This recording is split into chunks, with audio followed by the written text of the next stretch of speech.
Aladita se concentrait. Ses yeux, rivés droit devant elle, ne sciaient pas. Brusquement, elle se mit à courir le plus vite possible. Les murs du Rorqual défilaient à côté d'elle à en devenir flous. Son souffle s'accélérait, mais elle ne faiblissait pas. Sa robe, ample et colorée, flottait derrière elle. Ses longs cheveux noirs, attachés en une natte épaisse, se balançaient de droite à gauche. En face d'elle, au niveau d'une porte étanche, Max l'attendait en l'encourageant. « Allez, Ala, plus vite, plus vite, plus vite, plus vite, tu peux le faire !» Soudain, un poids lui tomba sur les épaules. Elle s'y attendait, elle était prête. La jeune fille tituba sur quelques pas, manqua de s'écrouler, mais elle tint bon. « Ouais, ouais, ouais !» cria Max. « Un dernier effort !»« Pas assez rapide, petit scarabée !» hurla Xia dans son dos. Aladita serra les dents, déterminée à montrer à ses amis de quel bois elle se chauffait. Hélas, alors qu'il ne restait qu'une vingtaine de mètres à parcourir, le poids sur ses épaules s'envola et emporta avec lui une bonne partie du poids de la jeune fille.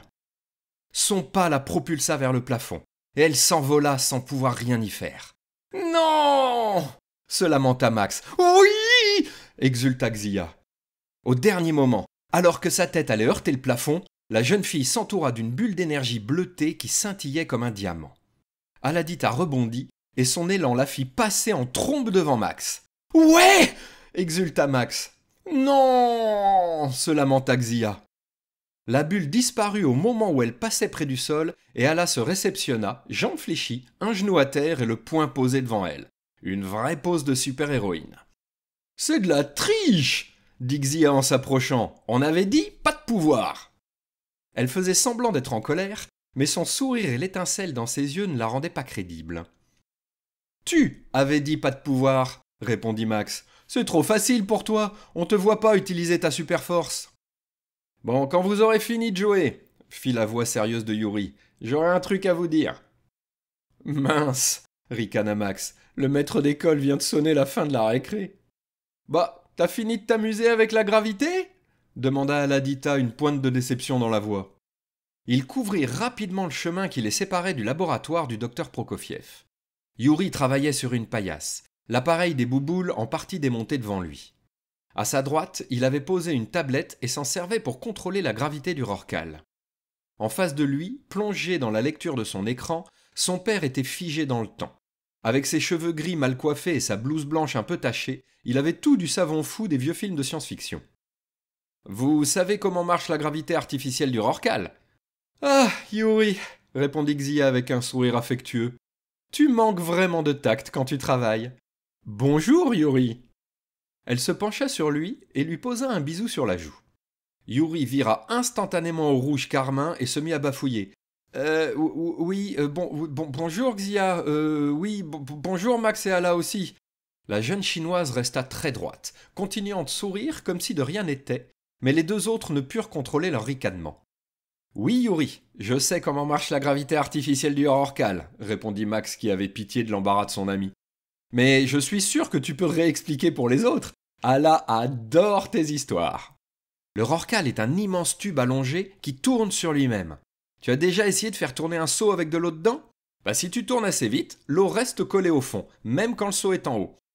Eh ben, nous, on est l'eau, collée au fond par la force centrifuge. Bon, c'est pas vraiment une force, mais ok, l'interrompit Max. Quel rapport avec le générateur de gravité des bouboules ? Ben, j'ai besoin de circonstances extrêmes pour voir comment il réagit. Et le Rorqual, c'est pas suffisant. Il me faut beaucoup plus de gravité qu'il ne peut en générer. Si je comprends bien, dit Aladita les sourcils froncés, le tube ne peut pas tourner assez vite. Yuri la gratifia d'un regard fier. Exactement, t'es ma meilleure élève. Mais vraiment pas assez vite. Il me faut beaucoup plus de gravité pour faire mes tests. Genre combien ? Demanda Max qui commençait à s'inquiéter. Yuri hésita quelques instants en se triturant les doigts. Un haut-parleur grésilla au-dessus d'eux et la voix neutre de Schmar retentit. « Nous avons déjà fait les recherches et nous avons trouvé ce qu'il nous faut, dit-il calmement. C'est à quelques semaines de voyage uniquement. »« Qu'est-ce qui est à quelques semaines ?» demanda Xia. « Ce n'est pas dans tes habitudes d'éviter une question, monsieur le scientifique. » Yuri fit une légère grimace. « Une étoile binaire en train de s'effondrer et de former un trou noir ?» dit-il d'un ton contrit.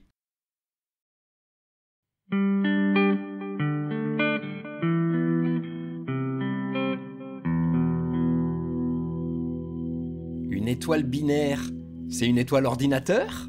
demanda Aladita d'un ton moqueur. « Bravo, Ala !» s'exclama Max en éclatant de rire. « T'as fait une blague d'ingénieur !» La jeune fille fit une révérence. « C'est à moi qu'on va devoir expliquer, du coup, » dit Xia. « Un ordinateur, ça parle en binaire, des 0 et des 1, maugréa Yuri. La blague est bien trouvée, mais ça n'a aucun rapport. Une étoile binaire, c'est une étoile double. 2 étoiles qui se tournent autour, quoi. Parfois, la plus lourde absorbe la plus légère petit à petit. »« Parfois ?» demanda Max. « Et cette fois-ci, c'est quel type d'étoile binaire qu'on va aller visiter ?» Yuri fit une petite grimace gênée avant de répondre. « Bah, il y a pas très loin une étoile à neutrons en train d'absorber une géante rouge. » Aladita leva la main et ouvrit la bouche pour répondre. Yuri l'interrompit. « Oui, Ala, j'explique.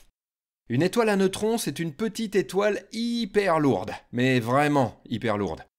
Tellement lourde que les atomes à l'intérieur sont cassés, réduits à de la soupe, à une soupe de neutrons, d'où son nom. Et une géante rouge, c'est une énorme étoile mais qui ne brille pas très très fort. Je me rappelle, dit Aladita. C'est ça, enchaîna Max. Sauf qu'un petit détail me chiffonne, Yuri. Une étoile à neutrons, c'est presque le plus dense qu'on puisse trouver. Si je n'ai pas oublié mes cours d'astrophysique, si on rajoute une géante rouge qui pèse quand même un joli petit poids... Yuri se tordit les mains en regardant ses pieds. « Oui, dit-il, ça suffit à lui faire dépasser la masse critique. C'est justement ce que je veux voir.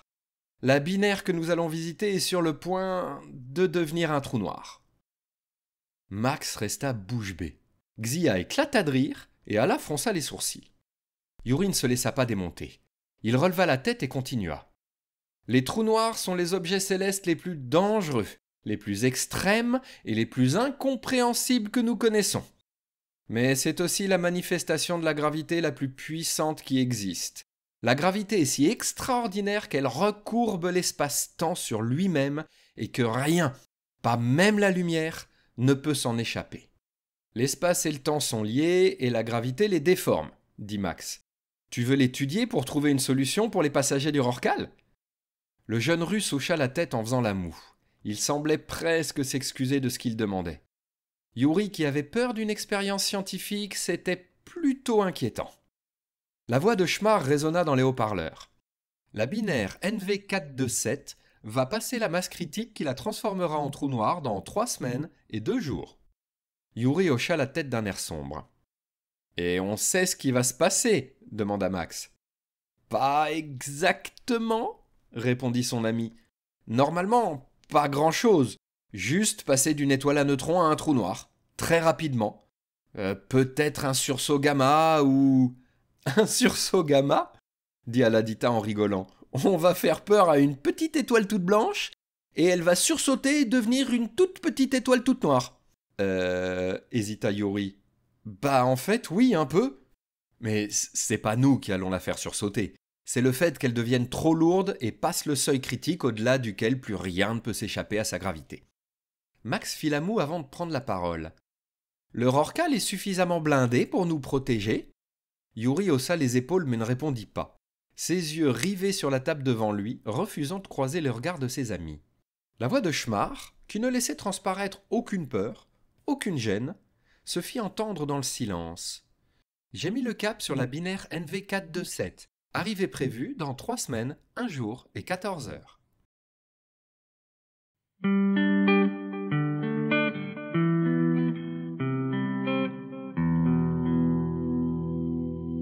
Ils étaient assis l'un à côté de l'autre dans la baie d'observation, regardant le vide de l'espace, le noir infini percé de minuscules points brillants, déformés et étirés par les moteurs Prokofiev. « Je te fais confiance, hein. Si quelqu'un peut y arriver, c'est bien toi. » Xia semblait parfaitement sûre d'elle, parfaitement à son aise. Yuri ne savait pas comment elle faisait. Il passait son temps à se poser des questions, à douter. Le poids des responsabilités pesait lourd sur ses épaules. Tous ces gens qui dépendaient d'eux, tous les passagers figés dans le temps, tous les humains encore sur Terre à attendre des nouvelles de la mission Rorqual. Il baissa les yeux, désespéré. « Comment tu fais ?» demanda-t-il d'une voix cassée. « Comment je fais quoi ?» répliqua son ami d'un ton exagérément enjoué. « Comment tu gardes confiance ?»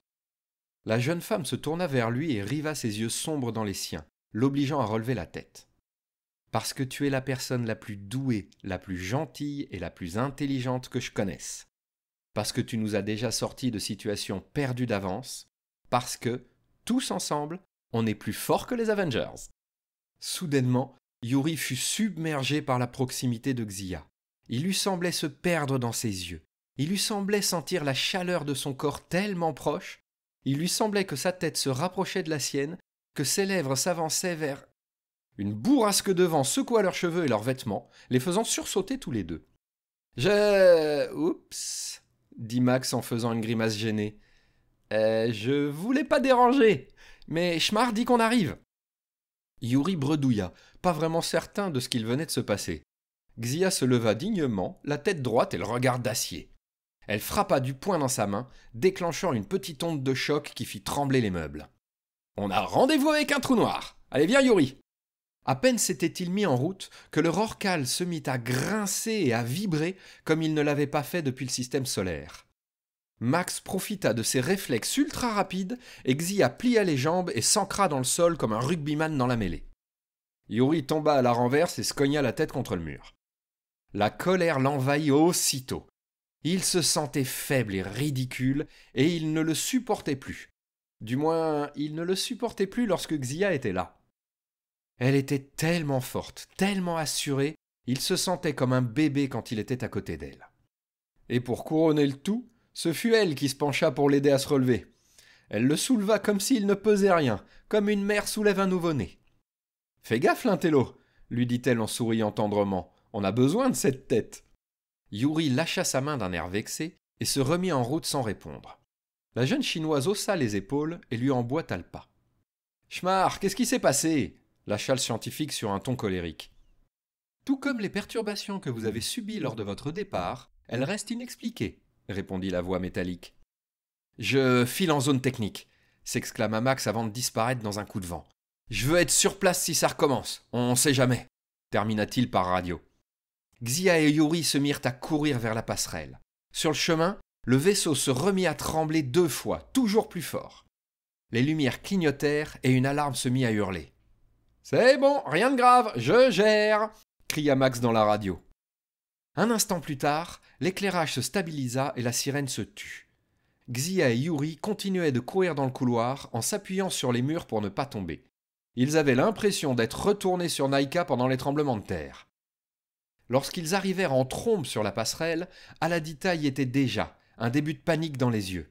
« C'est pas trop tôt !» s'écria-t-elle. « On vient d'arriver dans le système NV427 et je sais pas trop si je dois trouver ça joli ou terrifiant. » L'écran principal de la passerelle affichait un spectacle saisissant.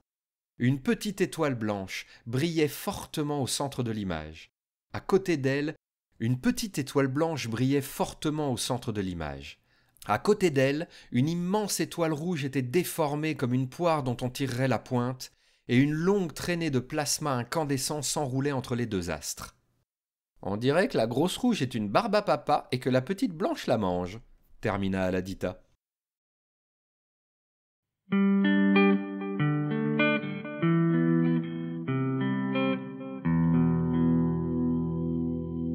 Moi, mon père m'a toujours dit que les petites bêtes mangent pas les grosses, » maugréa Aladita.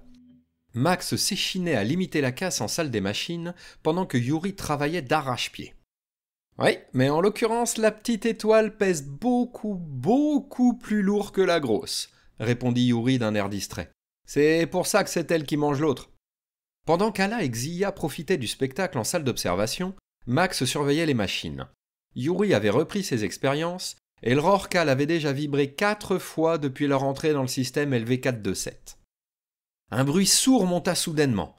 Le sol et les murs des coursives se mirent à trembler et à craquer en faisant des bruits terrifiants. Ils avaient l'impression que le vaisseau allait se briser en 2. « Et ça recommence !» râla Xia en agrippant son siège. Aladita haussa les épaules et une grosse ceinture de sécurité en énergie bleutée et scintillante vint l'attacher elle aussi. Brusquement, elles furent plaquées à leur siège par une violente accélération. Le bruit des tôles froissées redoubla et les lumières se mirent à briller 2 fois plus fort. « Xia, Ala !» cria Max dans la radio. « Amenez vos fesses en vitesse en salle des machines, j'ai besoin de vous !» Sans attendre ni hésiter, Elles se précipitèrent dans les coursives qui tremblaient tellement qu'elles avaient du mal à rester debout. Lorsqu'elles arrivèrent enfin aux côtés du petit Français, la moitié de la salle avait déjà pris feu. Max, couvert de suie et le visage caché par un masque à gaz, courait comme un beau diable entre les différents moteurs et ordinateurs pour essayer de les protéger. En même temps, il tentait de faire assez de vent pour souffler les flammes, mais le sol était fait de grilles métalliques et le feu semblait avoir pris en dessous. « Une fuite de carburant! Ça a coulé sous nos pieds! Il y a un petit espace sous le sol !» Les deux jeunes femmes saisirent des masques en entrant dans la pièce. Leurs yeux commençaient déjà à piquer et elles savaient, à force d'écouter Yuri, que le feu consume l'oxygène de l'air et qu'on meurt plus souvent asphyxié que brûlé. Sans perdre un instant, Xia se jeta en avant et commença à arracher les plaques de grillage métallique qui composaient le sol de la salle des machines. À chaque fois, un énorme bang de métal cassé retentissait et vrillait leurs oreilles. Dès qu'une section fut accessible, Aladita se protégea d'une armure brillante et sauta directement dans les flammes. « Alanon !» ne put s'empêcher de crier Max en la voyant faire. Mais le feu autour de la jeune indienne s'éteignit vite. Elle l'étouffait en l'emprisonnant dans des bulles d'énergie, le privant d'oxygène. Au fur et à mesure que les flammes baissaient, Xia avançait et arrachait les plaques devant elle, permettant à Ala de progresser à son tour. Le feu fut éteint en moins d'1 minute. « Pfiou ! Merci les filles !» dit Max en essuyant son front noirci. « Yuri ! Il ne va pas falloir qu'on reste trop longtemps dans le coin. C'est encore pire qu'au sortir du système solaire. Là, c'était un système secondaire. Mais si ce sont les moteurs Prokofiev qui crament, on reste bloqué ici. »« Avec un trou noir en train de se former juste à côté ?» dit Xia. « Il y a pire comme possibilité, » fit la voix d'Yuri dans la radio. « Ce sont les systèmes de survie qui pourraient brûler. Mais ne vous inquiétez pas trop, je crois que j'ai trouvé la source de nos malheurs. Venez vite, je vous montre. » Les deux jeunes femmes regardèrent Max, debout au milieu d'une salle des machines dévastée. « Allez-y, dit-il, je range et je vous rattrape. » Xia et Aladita se mirent en route, au pas de course, pour rejoindre leur ami scientifique. Lorsque la porte du laboratoire s'ouvrit, Max était déjà en train de discuter avec Yuri. Il tourna la tête et leur fit un petit clin d'œil. « Frimeur !» lui lança Xia en tirant la langue. Yuri ne put s'empêcher de laisser son regard s'attarder sur la chinoise un instant avant de secouer la tête et de répondre. « Bon, il faut qu'on se dépêche. J'ai une bonne et une mauvaise nouvelle. »« Commence par la dit Aladita. « La bonne, c'est que j'ai trouvé d'où viennent les perturbations qui provoquent ces pannes en cascade dans le Rorqual, » continua Yuri sans l'entendre. « Ce sont des perturbations gravitationnelles. C'est comme si un mini trou noir apparaissait et disparaissait juste à côté de nous, ce qui est tout à fait impossible. » Il fit une petite pause comme s'il cherchait une meilleure façon d'annoncer l'autre nouvelle. « La mauvaise, c'est que je n'ai aucune idée de ce qui provoque ces perturbations. On ne voit rien au radar et qu'il va falloir prendre la navette pour aller voir. On ne peut pas risquer le Rorqual. » « Tu es sûr de ton plan ?» demanda Xia d'un ton très sérieux. « Oui, ça fait 2 fois que la cible n'est plus là quand on arrive. Pourtant, je suis sûr qu'il y a quelque chose, sûr et certain. Alors, soit c'est un phénomène naturel qui disparaît et réapparaît ailleurs, ce qui me paraît vraiment difficile à croire, soit c'est intelligent et ça se planque. Super. Et t'es sûr et certain qu'il ne pourra pas nous détecter si on est en combinaison dans l'espace ? Demanda Max sur la radio. Yuri jeta un coup d'œil à son amie assise à côté de lui. Xia haussa les épaules en faisant une grimace. Balbutia Yuri. Non, pas vraiment. Cool, répondit Aladita ironique. Je vous préviens, au moindre truc bizarre, je nous enferme tous les deux dans une bulle et on vous attend.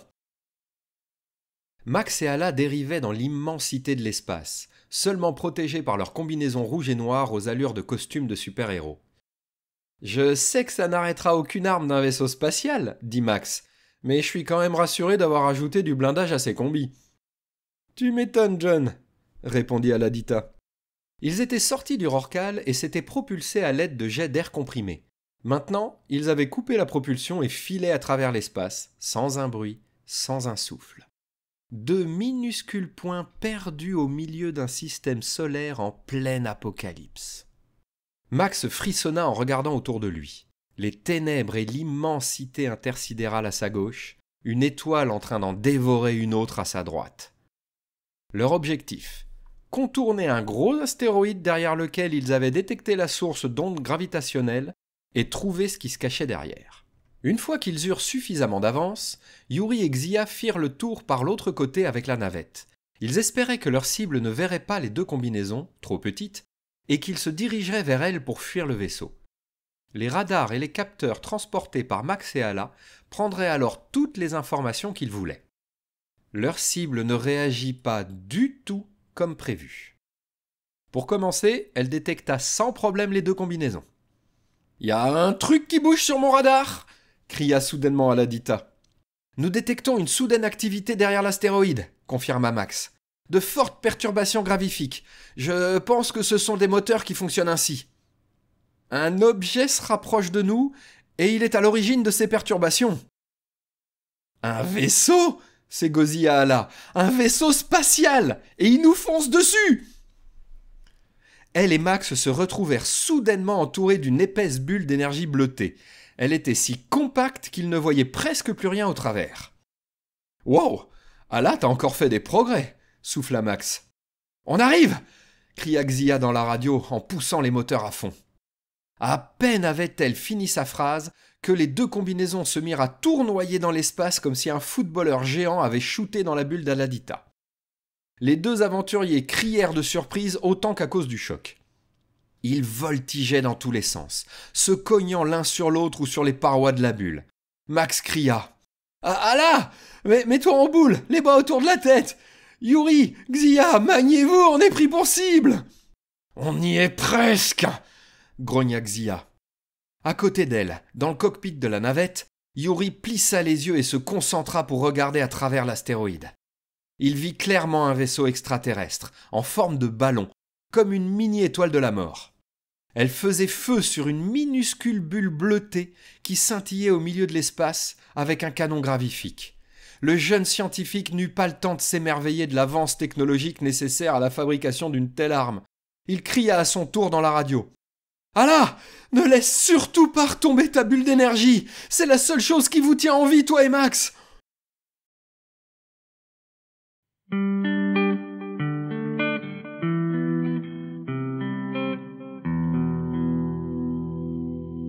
Leur arme n'est pas faite pour une cible aussi petite que les combinaisons spatiales, expliqua Yuri à Xia. En plus, une bonne partie de la charge est dispersée par la bulle d'énergie. Pour l'instant, ça va. Mais dès qu'Ala va se fatiguer, elle et Max se prendront des accélérations opposées si fortes qu'ils seront broyés dans leur combi. « On vous entend, vous savez ?» dit Aladita qui commençait à s'essouffler. Xia serra les dents et poussa les moteurs de la navette jusqu'à la zone rouge. Le cockpit commença à vibrer et les mains de Yuri se serrèrent sur les accoudoirs.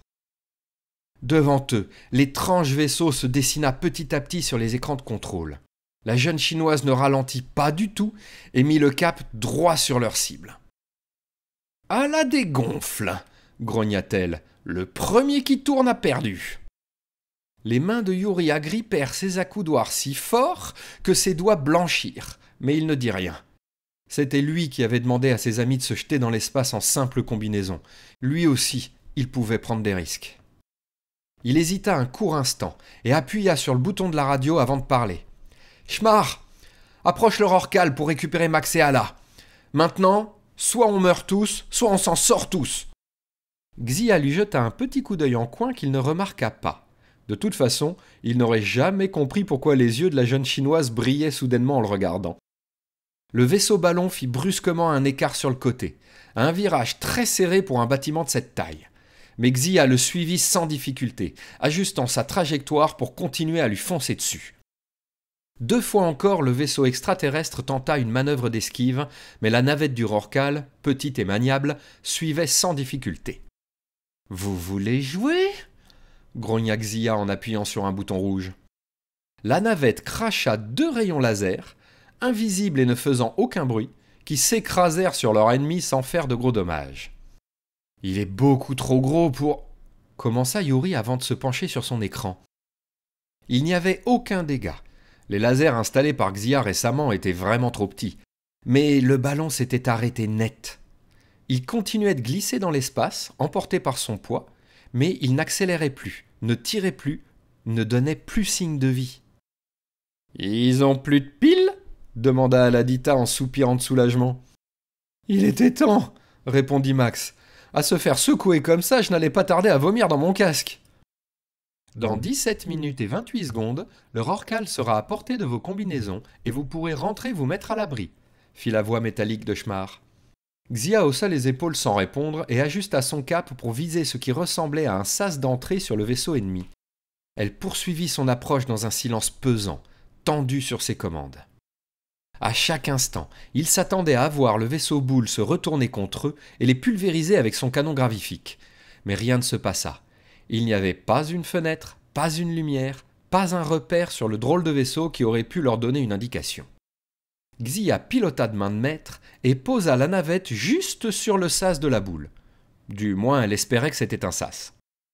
Une fois immobilisée et arrimée, elle regarda Yuri et ils se levèrent tous les deux sans un mot, bien décidés à aller jusqu'au bout.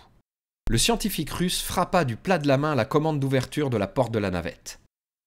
Les vérifications se firent et la porte s'ouvrit, laissant apercevoir la coque du vaisseau boule sur lequel il s'était posé. La matière ne semblait pas métallique, c'était plutôt comme de la céramique ou de la porcelaine.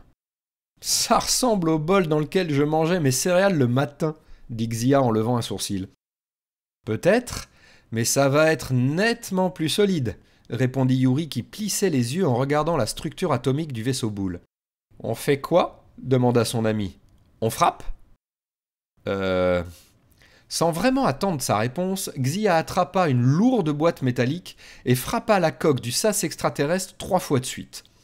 Le bruit fut si fort que Yuri se boucha les oreilles en gémissant de douleur. Ils se regardèrent sans rien dire quelques minutes avant que Xia ne lance. « C'était bien que tu demandes à Schmar d'aider Max et Ala tout à l'heure. J'ai mis les 6000 passagers du Rorqual en danger pour nous. Je suis pas sûr que ce soit pas un peu égoïste. » La main de Xia se posa sur sa joue. Il frissonna de la tête aux pieds. Elle riva ses grands yeux noirs dans les siens et lui parla doucement. « Si nous mourons, le Rorqual n'a aucune chance. Si le Rorqual disparaît, nous n'avons aucune chance. Tu avais raison, soit on s'en sort tous, soit on meurt tous. » Yuri sentit monter un début de panique. Il détourna les yeux et chercha du regard quelque chose à faire. « Ils ouvrent pas. Peut-être que j'ai une idée. » Il sourit à son ami et lui prit la main qu'elle avait toujours sur sa joue. Il se tourna vers la porte sans la lâcher. « Je me sens plus fort quand t'es là, » murmura-t-il en plissant les yeux. Au début, il ne se passa rien. Puis, la matière qui composait le vaisseau extraterrestre se mit à blanchir, puis à briller de plus en plus fort. Rapidement, Xia dut se protéger les yeux, autant de la lumière que de la chaleur qui commençait à rayonner. Au bout de quelques minutes, le sas se mit à fondre, coulant et crépitant sur le plancher de la navette. La chaleur monta très rapidement, dangereusement. Au moment où elle devint insoutenable, un air frais se mit à couler entre les deux jeunes aventuriers. Xia regardait son ami, toujours concentré, sans en croire ses yeux. Il n'y avait pas qu'Aladita qui faisait des progrès dans la maîtrise de ses pouvoirs.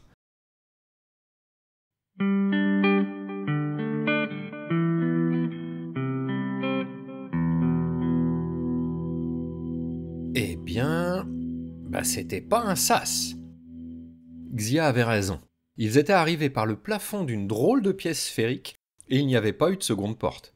« Si on s'en va avec la navette, on dépressurise leur vaisseau, » dit Yuri. Son ami fouillait la salle, poussait et tirait toutes les tiges, les boules, les tissus qu'elle trouvait. Même chez les bouboules, il n'avait jamais été aussi dépaysé. Il n'était même pas capable de faire la différence entre un couloir et un meuble. « C'est rigolo. Il n'y a rien de pointu, rien de tranchant, rien de vraiment très dur. On se croirait dans une aire de jeu pour enfants, » dit Xia. « Une aire de jeu construite par un fou, » compléta son ami. Elle se retourna brusquement vers Yuri, les yeux pétillants et le sourire aux lèvres malgré les circonstances. Elle lui demanda « Au fait, comment t'as fait pour faire fondre la coque d'un vaisseau extraterrestre ? Et pour le faire sans qu'on brûle nous aussi ?»« C'est facile, » répondit Yuri en regardant ses pieds. « J'ai visualisé les atomes et je les ai secoués. Tu sais que la température de quelque chose, c'est la vibration de ses atomes ou de ses molécules. Et quand j'ai failli nous cramer, j'ai fait l'inverse avec l'air autour de nous. Facile qu'il dit, s'exclama Xia en ricanant. Bon, allons-y. Tu crois que tu peux nous guider ? Le jeune homme regardait autour de lui, les yeux plissés, les sourcils soucieux. Je suis pas sûr. Même les couloirs ne ressemblent pas à des couloirs ici, et c'est un vrai labyrinthe. On dirait que ça a été conçu pour être parfaitement incompréhensible. Ouais, c'est vrai que c'est bizarre ici. Et je serais prête à parier qu'on n'est pas dans un rêve comme sur le vaisseau Bouboule. Tentons d'avancer, suggéra Yuri. On finira peut-être par comprendre la logique de ce vaisseau. Ils se mirent en route, essayant de trouver leur passage au sein d'un capharnaüm d'objets, d'excroissance, de lumière parfaitement incompréhensible. Même en regardant à travers les choses, le jeune Russe ne parvenait pas à s'orienter. D'une partie à l'autre, le décor pouvait changer du tout au tout. Ce qui était rond devenait ovale, ce qui était en hauteur devenait plat. Lorsqu'il pensait avoir compris une partie de l'organisation des extraterrestres, une autre partie venait lui prouver le contraire. Un bruit sourd le fit sursauter. Xia venait de se cogner la tête contre une poutre, ou un tuyau, ou un lit, ou peut-être une friteuse pour ce qu'ils en savaient. « Ça va ?» demanda Yuri en se précipitant vers elle. « Ouais, » répondit-elle avec le sourire. « Je n'ai pas eu mal du tout. Je t'ai dit, tout est rond, mou et élastique ici. » Il lui frotta le front du bout de la main, et Xia riva à nouveau ses yeux noirs et profonds dans les siens. Il retira brusquement sa main et fit un pas en arrière, rougissant.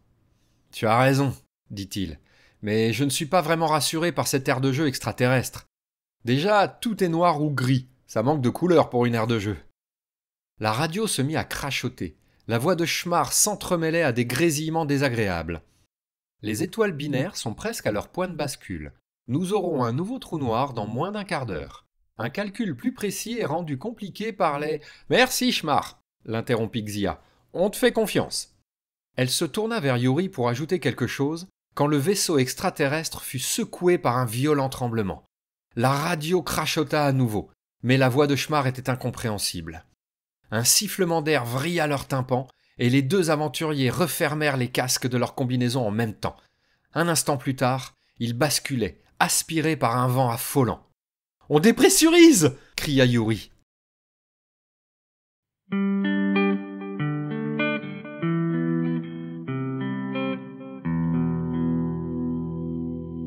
Max et Aladita virent avec horreur l'éclat lumineux soudain qui entoura le vaisseau boule. On aurait dit que, pendant un court instant, il s'était transformé en ampoule géante.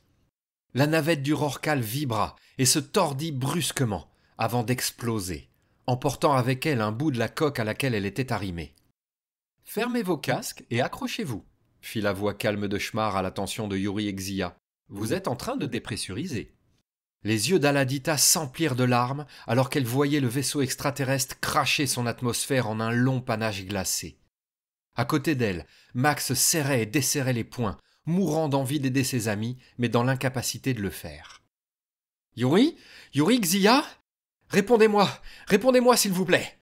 répétait-il en boucle. Aspirés par la dépressurisation, les deux amis rebondirent sur les murs, sur des objets indéfinissables. Ils rebondirent en haut, en bas, sur les côtés d'une ouverture. La tête leur tournait, mais ils n'avaient mal nulle part. Au bout d'une poignée de secondes, alors qu'ils s'immobilisaient à terre, la jeune chinoise éclata de rire. « Finalement, même noire et grise, elle est pas mal cette aire de jeu. Je n'ai pas un bleu. Et toi, ça va ?»« Ouais, » répondit Yuri en secouant la tête pour s'éclaircir les idées. « Ce vaisseau est vraiment très sécurisé, très bien conçu. Je crois que je commence à comprendre. » Qu'est-ce que tu commences à comprendre au juste, l'intello ? Au moment où il ouvrait la bouche pour répondre, sa radio siffla et grésilla. Il parvint à saisir quelques mots. « Répondez-moi s'il vous... »« Max, Allah, Schmar !» crièrent Yuri et Xia en même temps. « On est là, on va bien !»« Les extraterrestres sont partis », fit la voix métallique du Schmar Black. « Pendant le bref instant qui a précédé l'explosion de la navette, je... »« Ma navette a explosé !» s'exclama Xia. « Ma navette et sa peinture magnifique !»« Oui, » répondit Schmar impassible, « la navette à la peinture magnifique, qui était la seule chose capable de vous ramener sur leur Rorqual, a explosé. » Yuri et Xia pâlirent. Comment c'est possible ? Demanda Yuri. C'est difficile à dire, car le temps a été fortement comprimé pendant ce court instant. Je pense que les extraterrestres sont capables de compresser le temps, comme les moteurs Prokofiev compressent l'espace autour du Rorqual. Donc ils ont pu faire des tas de choses pendant la demi-seconde où ils sont partis, compléta Yuri. Comme nous faisons des tas de choses pendant que les passagers du Rorqual se traînent dans leur cabine si lentement qu'on les croit immobiles. Xia bondit sur ses pieds et commença à arracher des pans de murs, ou d'étagères, ou de toilettes sèches, pour ce qu'ils en savaient. Si on n'arrive pas à comprendre en suivant leurs règles, on va passer au travers, s'exclama-t-elle. Il faut qu'on trouve un moyen de contrôler ce vaisseau. Yuri lui posa la main sur l'épaule, délicatement. On n'y arrivera pas, Xia, dit-il d'une voix apaisante. Ce serait bien trop dangereux qu'on en soit capable. Hein ? Grogna la chinoise en regardant son ami sans comprendre. Depuis le début, nous faisons exactement ce que les extraterrestres ont prévu, expliqua-t-il. Nous avons ouvert la coque là où ça ressemble à un sas, et il n'y avait personne de l'autre côté. Ils étaient tous à l'autre bout du vaisseau, sinon je les aurais vus à travers les murs. Nous avons eu l'impression d'avancer au hasard, mais nous avons été exactement où ils voulaient que nous soyons. Assez loin pour qu'ils sabotent la navette, et au seul endroit où leur vaisseau a dépressurisé. Je te parie que partout ailleurs, des sas étanches les ont protégés. Xia hocha la tête et embraya. Et tout leur vaisseau est mou, rond comme une aire de jeu. Ils sont hyper prudents, c'est ça ? Prudents jusqu'à la folie. Enfin, du point de vue humain en tout cas. Même pour se battre contre nous, ils ne se sont pas approchés. Ils se sont servis de leur vaisseau. Et ils le font encore, fit la voix de Schmach à la radio. Vous êtes attirés par l'étoile binaire.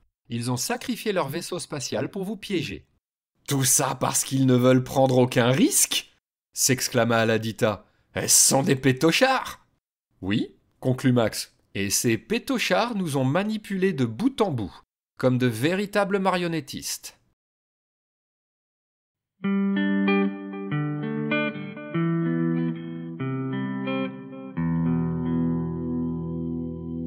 Ça y est, dit Schmach calmement. Le trou noir vient de se former. Le spectacle était à la fois beau et terrible. Le centre était, par définition, d'un noir plus profond que l'espace. Pas un grain de lumière, un photon ne pouvait s'en échapper. Son pourtour, par contre, luisait, alors que les restes des gaz et de matière étaient absorbés par le trou noir et en partie transformés en énergie. Aladita, dans la baie d'observation, fronça les sourcils et demanda à Max, debout à côté d'elle. « Pourquoi il est tout déformé, le machin ? C'était pas censé être rond ?» Parler leur faisait du bien.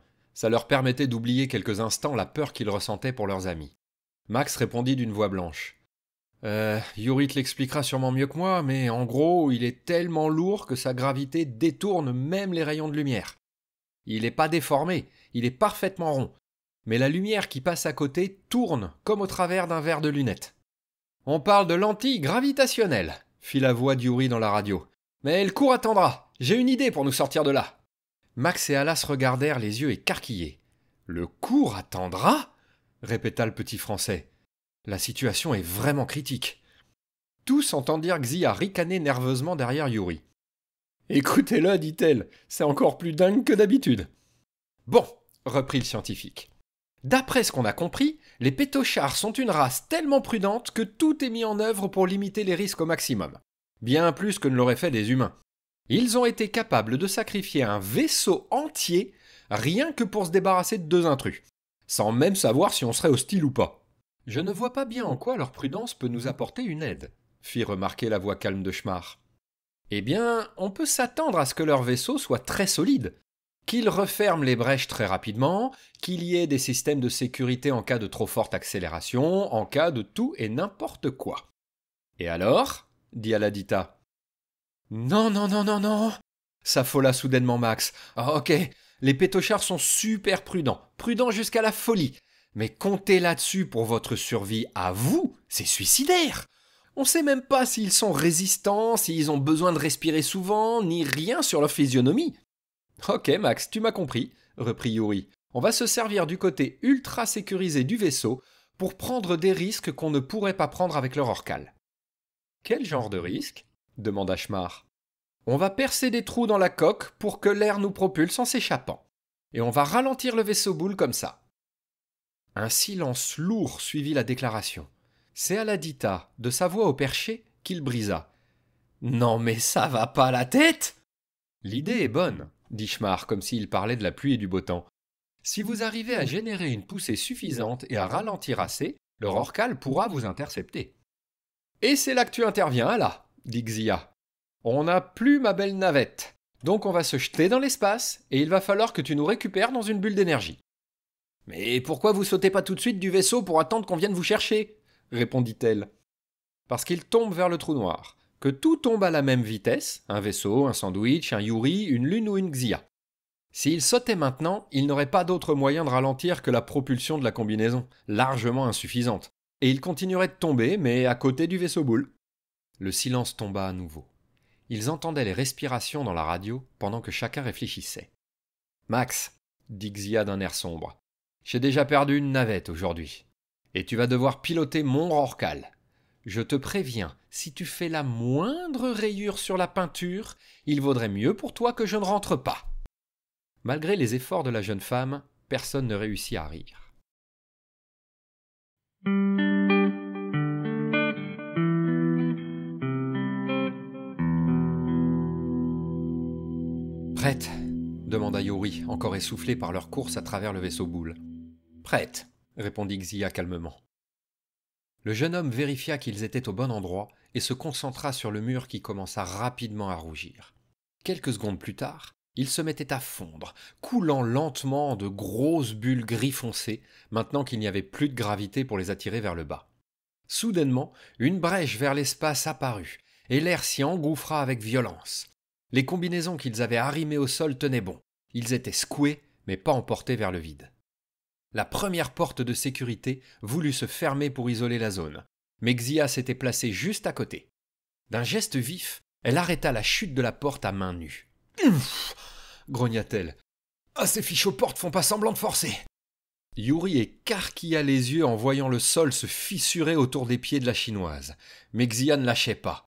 Il se tourna vers la porte suivante qui n'allait pas tarder à se fermer. Il plissa les yeux, regarda au travers de Xia, d'un drôle de meuble, d'un bout de ce qui devait être un couloir ou une chambre ou d'une théière pour ce qu'ils en savaient, et se concentra sur la porte. Au moment où elle commença à se fermer, la chaleur la déforma et elle se bloqua. L'air continuait d'arriver, toujours aussi violemment, sifflant dans leurs oreilles comme une escouade de serpents sauvages. Brusquement, alors qu'il bloquait une autre porte, une alarme s'afficha dans la visière de Yuri. L'une de ses bottes magnétiques avait un souci. Elle allait... Yuri fut arraché du sol et aspiré vers le trou de la coque en un clin d'œil. Il se cogna si fort au plafond qu'il craignit un instant de se briser le crâne, mais la substance absorba la plus grosse partie du choc. Un peu sonné tout de même, il rebondit vers le trou à toute vitesse et crut qu'il allait mourir. Il ne vit pas sa vie défiler devant ses yeux. Il vit juste le visage de Xia.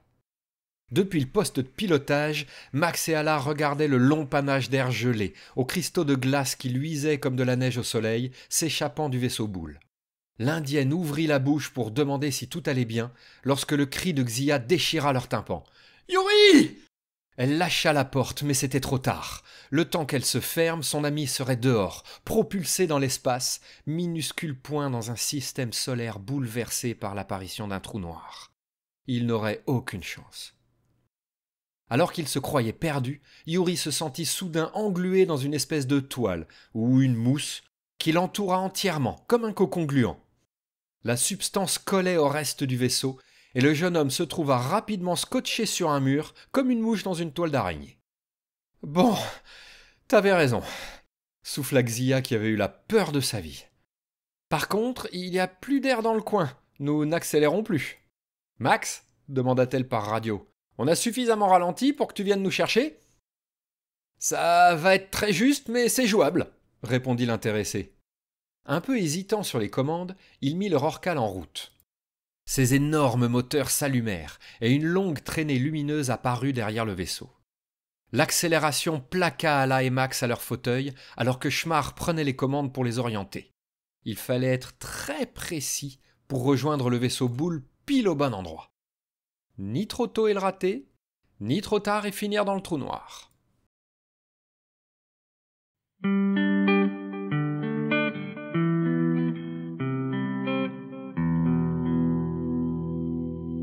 Il est temps, dit Yuri d'une voix sourde. Il était debout aux côtés de Xia, devant un nouveau trou dans la coque. Ils observaient la singularité en face d'eux, qui dérivait lentement vers le haut, car le vaisseau boule tournait doucement sur lui-même. « Dès qu'on est dans l'autre sens, on y va !» répondit Xia. « Autant ne pas sauter vers le trou noir. »« Oh, vu la vitesse à laquelle on va sauter, ça ne changera pas grand-chose. »« Ça me rassure, l'intello, » répondit son ami en faisant un clin d'œil. « Je ne me sens pas de m'élancer vers ce truc. » Le cœur serré, une goutte de sueur perlant sur sa tempe, Yuri rassembla tout son courage et prit la main de Xia. Ils restèrent quelques instants sans rien dire, les yeux rivés sur le noir de l'espace. Ensemble, ils firent un pas en avant et sautèrent dans le vide, allumant leurs propulseurs dorsaux à vitesse maximum. « On arrive !» dit Max dans la radio. Les instruments dans le casque de Yuri étaient formels. Même à puissance maximum, c'était la gravité du trou noir qui gagnait et il continuait de tomber. Il y avait bien des jets d'énergie bouillonnante qui partaient en 2 cônes serrés et brillants au-dessus et en dessous du trou noir. Heureusement que ni le Rorqual ni même le reste du système stellaire n'étaient dans leur trajectoire. Au-dessus de leur tête, la silhouette longue et brillante du Rorqual fondait vers eux. Le tube central tournait sur lui-même comme un tambour de machine à laver pour créer une gravité artificielle et jetait des éclairs de lumière. C'était magnifique. Aladita attendait dans la baie de chargement de la navette. Elle avait mis sa combinaison et ses bottes étaient magnétiquement collées au sol. Devant elle, les portes s'ouvraient doucement vers le vide, vers ses amis. Le Rorqual tremblait de plus en plus, tiraillé par les forces terribles que générait le trou noir. « On y est presque !» cria Max dans son micro. La jeune indienne repoussa ses cheveux noirs derrière ses oreilles et plissa les yeux pour distinguer Yuri et Xia. Elle commençait à râler lorsqu'elle aperçut enfin 2 points légèrement brillants en face d'elle. « Plus proche, Max! Je peux pas les atteindre d'ici !»« On est déjà presque au maximum. Je suis obligé de commencer à tourner. Sinon on va être aspiré vers le trou noir. » Aladita voyait passer ses amis, juste hors de sa portée. Elle tenta de les entourer d'une bulle d'énergie, mais elle visa un peu court. « Ne t'en fais pas, » dit la voix d'Yuri, étonnamment calme. « Tu vas y arriver. »« Enfin un peu que je vais y arriver, tu vas voir !» cria la jeune fille avant de sauter du Rorqual. « Non, Allah !» s'exclama Xia. Le bras droit tendu devant elle, l'indienne réussit à faire apparaître une bulle autour de ses amis. Le bras gauche derrière elle se tendit et une corde d'énergie apparut entre elle et le Rorqual. Elle tira tout ce qu'elle pouvait, se concentrant de toutes ses forces pour ramener tout le monde dans la baie de chargement. Ça marchait. Elle retournait vers le Rorqual en tirant Yuri et Xia derrière elle. Max retenait tellement son souffle en regardant ses écrans qu'il commençait à virer au bleu. Quelques minutes d'effort plus tard, tout le monde était à bord. Xia et Yuri sautèrent sur Allah et la serrèrent dans leurs bras si fort qu'il commençait à lui faire mal. Soudainement, Yuri lâcha tout et partit en courant. « Max, on est à quelle distance du trou noir ?»« Les instruments du Rorqual sont infoutus de le calculer. On ne peut pas envoyer un rayon laser vers lui pour mesurer le temps qu'il met à rebondir, puisqu'il rebondisse pas. » Logique. « Schmar, niveau de gravité ?» Au-delà des capacités de vos capteurs. « Bon, tant pis, on tente le coup. J'ai besoin de quelques minutes sans trop s'éloigner. »« Bah, de toute façon, j'essaye de m'éloigner vite, mais j'y arrive pas, » répondit Max. « Xia, tu me rejoins au pilotage ?» Alors que la Chinoise partait à son tour en courant vers la passerelle, la voix calme de Schmar précisa. « Le trou noir continue d'absorber de la matière et il nous attire de plus en plus fort. À ce rythme, il est possible que le vaisseau soit irrémédiablement attiré et que nous ne puissions pas nous échapper. »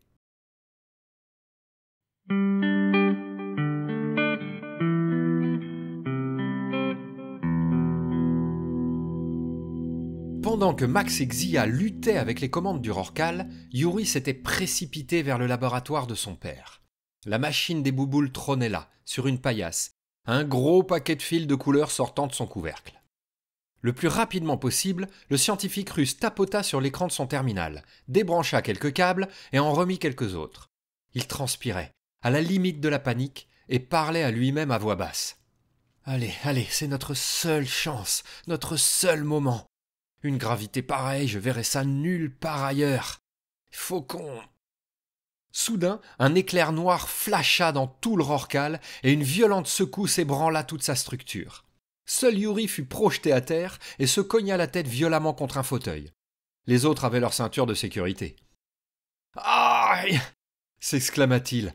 « Finalement, il était pas si mal ce vaisseau pétocha... Oh ! Ça a marché !»« Qu'est-ce qui a marché ?» cria Max par la radio. « J'espère que c'est de donner plus de puissance au moteur, hein, parce qu'on va se faire aspirer par le trou noir sinon. »« Non, c'est pas ça !» souffla Yuri qui regardait son père dans les yeux. Le vieil homme secoua la tête, comme s'il était à moitié sonné. Il s'appuyait sur la table et tremblait beaucoup. Mais il était revenu dans le bon espace-temps, et il rendait son regard à Yuri. Il lui sourit. « Salut mon fils, » dit-il faiblement. « C'est gentil de nous avoir sortis de là. » Yuri ne savait pas trop s'il devait être heureux ou triste. Il venait de sauver les passagers du Rorqual. Mais le Rorqual allait plonger dans un trou noir et les tuer tous. « Je ne sais pas trop si je vous ai sortis de là, » répondit-il en baissant la tête. « Nous sommes attirés par une singularité et nous ne savons pas si... »« Contact !» hurla Max au bord de l'hystérie. « Quoi ? Qui ?» s'exclama Yuri qui commença à craquer lui aussi. « Arrêtez de brailler les garçons !» cria Aladita. « Nous enregistrons plusieurs nouveaux contacts sur le radar, » fit Schmar toujours aussi calmement. « Ils continuent d'apparaître en nombre. Il semblerait que 3 d'entre eux soient des vaisseaux bouboules. Les autres sont... » Pour la première fois, Schmar sembla hésiter et sa voix se teinta d'une émotion. De la surprise ? De la peur ? Autre chose ? Personne n'aurait su le dire, et l'extraterrestre continua. Les autres sont des Schmarblack. Des millions de Schmarblack. La nébuleuse aussi vient à notre secours. Les vaisseaux bouboules fondaient sur eux à pleine vitesse et ne ralentirent qu'au dernier moment. L'accélération qu'ils étaient capables d'encaisser était impressionnante. Jamais un vaisseau humain n'aurait pu manœuvrer à une telle vitesse sans blesser la moitié de l'équipage. Des rayons multicolores jaillirent de leurs canons et frappèrent leur Rorqual de plein fouet, les secouant encore plus qu'ils ne l'étaient déjà. C'étaient les mêmes couleurs que les chemins d'antigravité de leur planète. Les bouboules se servaient de leur maîtrise de la gravité pour les attirer, pour rajouter leur puissance au moteur du Rorqual. Tout tremblait autour des 4 aventuriers, et Max devait se précipiter de panne en panne à chaque fois que quelque chose cassait. Il fusait dans les couloirs comme un éclair et devait slalomer entre les autres passagers qui se réveillaient, encore sous le choc, et qui titubaient dans les couloirs sans comprendre ce qu'il se passait. Aladita avait déjà étouffé 2 départs de feu et courait vers un 3e, le visage noir de suie et dégoulinant de sueur. « Ça ne suffit pas !»